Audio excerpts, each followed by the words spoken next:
다음 세대들이 무너지고 교회가 예배를 드리지 못하고 방송 예배로 전환을 하고 엄습해 오는 게 뭐냐면 이거 이렇게 굳어지겠구나, 이거 어떻게 할 수가 없구나, 이거 이러다 이렇게 고착되겠는데 무기력한 거예요. 어떻게 해볼 도리가 없으니까, 이 상황 속에서 아무것도 할 수 있는 게 없으니까, 그러니까 해보고 싶은데 할 수가 없으니까. 이건 바이러스인 거예요. 바이러스예요. 막막한 거예요. 교우들 만나고 그러면서 어려울 땐 나누면서 힘을 얻고 같이 보면서 자극이 되고 그러고 저렇게 하는구나, 나도 해야지, 이런 것들이 이거 아무것도 없이 완전 홀로 던져진 거예요. 영적인 무중력 상태가 찾아오는 거죠. 그러니까 영적인 갈망들이 사라져요. 그러니까 뭔가 허공 속에 있는 그 느낌.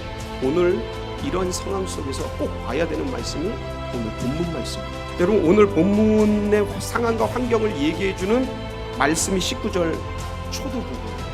그 19절 앞에 보면 이 날 곧 안식 후 첫날. 어떤 날이에요? 예수님 부활하십니다. 이때의 제자들의 상황이 어땠는지 여러분 생각을 해보세요. 그동안 3년 6개월 동안 이 제자들은요, 예수님의 기적과 이적과 놀라운 역사를 경험하면서 찾아왔어요. 이들의 마음을, 제자들의 마음을 가득 채웠던 건 뭐냐면, 이 위대한 인물이 이번 예루살렘에 올라가면 왕이 될 겁니다. 환상에 차 있었죠. 아니, 기대감에 많은 기대감에 가득 차 있었던 거예요. 근데 올라갔는데 어떻게 됐어요? 올라가서 일주일 만에 놀랍게도 겟세마네 동산에서 체포가 되시더니 신성 모독죄로 뒤집어쓰고 국가 반역죄를 지은 사람이 지는 십자가형을 받고, 그리고 골고다에서 아무런 힘이 없이 돌아가신 거예요. 이들의 심적 상태가 너무나 충격이 큰 거죠. 허망함, 마음의 빈 공간에 찾아 들어오는 그 무기력, 그리고 이제 그 무기력과 허망함을 넘어서 이제 불안과 초조와 두려움이 찾아오는 거죠. 왜요? 예수님이 죽었는데 신성 모독죄, 따르던 사람들도 다 잡으려고 그러죠. 11명의 남겨진 제자 같은 경우는 그 70인 그 제자 같은 경우는 굉장히 초긴장이 되지 않겠습니까?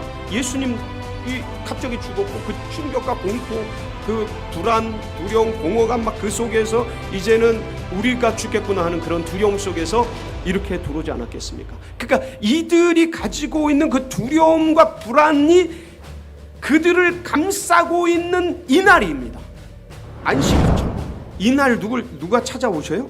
저녁 때 제자들도 다 죽일까봐 두려워하면서 이렇게 있는데, 그 모인 곳에 문을 어떻게 했어요? 닫았더니, 여러분, 이 닫다라는 것은 잠궜다라는 의미입니다. 아무도 못 들어오게 무서워서 두려워서 우리들이 잡힐까봐 닫았고 잠궈버렸는데, 그때 누가 찾아오세요? 예수님이 찾아오셔요. 그리고 서서 제자들에게, 이때 도마가 없었어요. 10명의 제자들이 있었던 거죠. 제자들에게 얘기를 합니다. 너희에게 뭐가 있을지어다?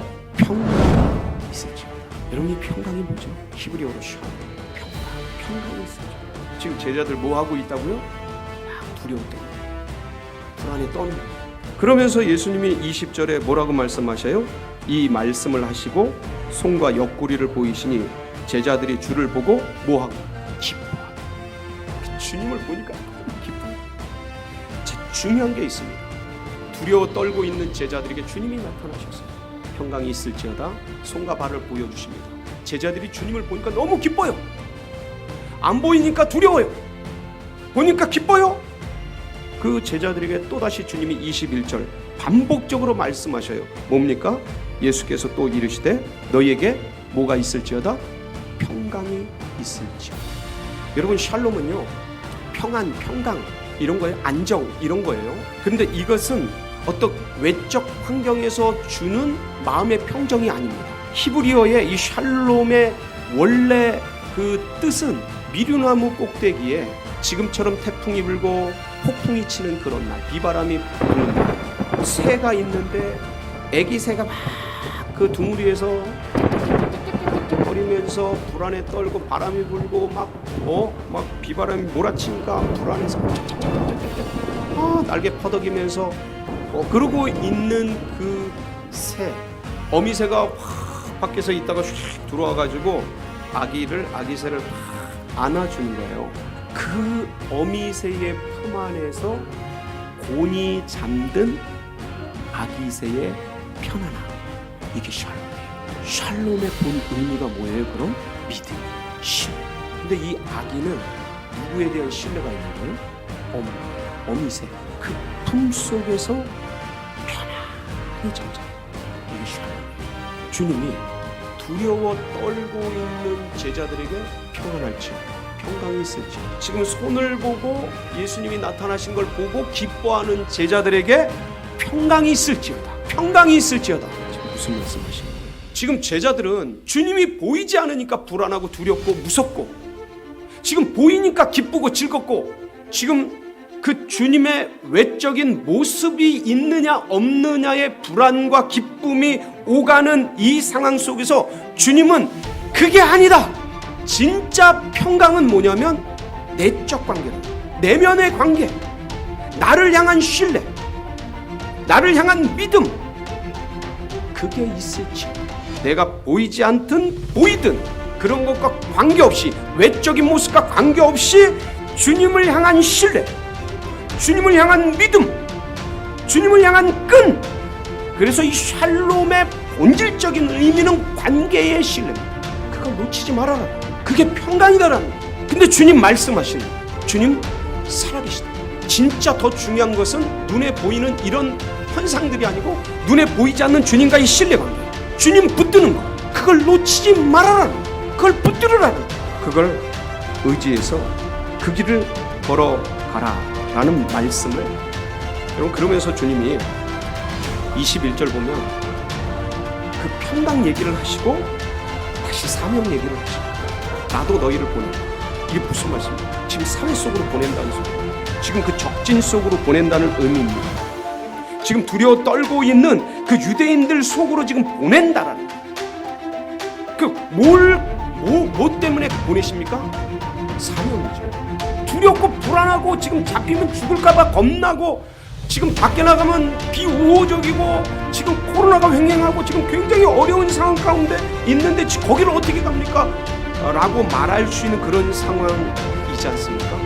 그래서 주님이 마지막으로 하신 말씀이 뭔지 아세요? 이 말씀을 하시고 그들을 향하사 숨을 내쉬며 이르시되 뭘 받으라? 성령을. 너희가 이 예루살렘을 떠나지 말고 아버지께서 약속하신 것을 기다려. 내가 몇 날이 못 되어서 너희에게 성령을 선물로 보내. 여러분, 두려우세요? 불안하세요? 마음이 헛헛하세요? 성령을 받으라. 할렐루야. 여러분, 사모하세요. 내가 왜 이럴까? 내 마음이 왜 이럴까? 다른 것처럼 두려움이 사보다고. 주님이 우리에게 항상 시험을 주실 때입니다. 이 시험을 딛고 이기라고 이 시험을 주십니다. 항상 시험은 양날 가진 검처럼 와요. 못 이기면 그것에 의해 무너지고 깨지고 아주 광야로 돌지만 그것을 이겨내면 성장하고 발전합니다.